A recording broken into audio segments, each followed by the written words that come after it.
Hello বন্ধুরা, আজকে দেখাবো তোমাদের হিতাচি টেকনোলজির ইনভার্টার মেশিন। R32 গ্যাসের মেশিন আছে। তো মেশিনটা নো কুলিং। তো এই সাকশান যে লাইনটা দেখছো, এই নাটটা ক্র্যাক খেয়ে কোনো কারণবশত ক্র্যাক খেয়ে পাইপ লাইনটা বেরিয়ে গেছে। তো ফুল গ্যাসটাই বেরিয়ে গেছে। তো আজকে তোমাদেরকে দেখাবো ফুল গ্যাস চার্জ কীভাবে করে। তো প্রথমে ওই নাটটা আমি খুলে নিলাম। নাটটা ক্র্যাক আছে, নাটটা চেঞ্জ করে দেবো, নতুন নাট দিয়ে দিলাম। এবার আমরা ফ্লেয়ার করব। ফ্লেয়ার করার আগে মুখটাকে একটু সেভ করে নিতে হবে ফাইল দিয়ে। তারপরে ব্লক দিলাম, ব্লকটা অ্যাডজাস্ট করে দিয়ে তারপরে এবার প্রেসার দিয়ে ফ্লেয়ারটা তৈরি করব। কিভাবে করছি দেখে নাও। এখন প্রেসারে টাইট দিচ্ছি,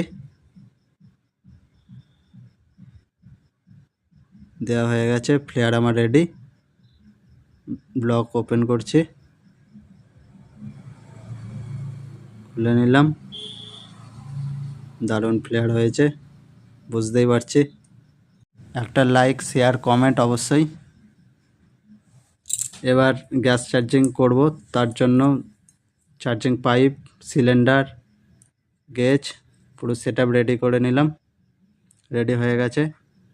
এবার একটু প্রেসার ছাড়বো লিক টেস্টের জন্য, যাতে সেই কারণে ওই জায়গাটা যাতে না লিক হয়।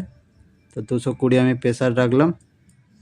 প্রেসারটা দিয়ে আমি একটু দেখে নিলাম, 10 মিনিট এর মতো ওয়েট করে।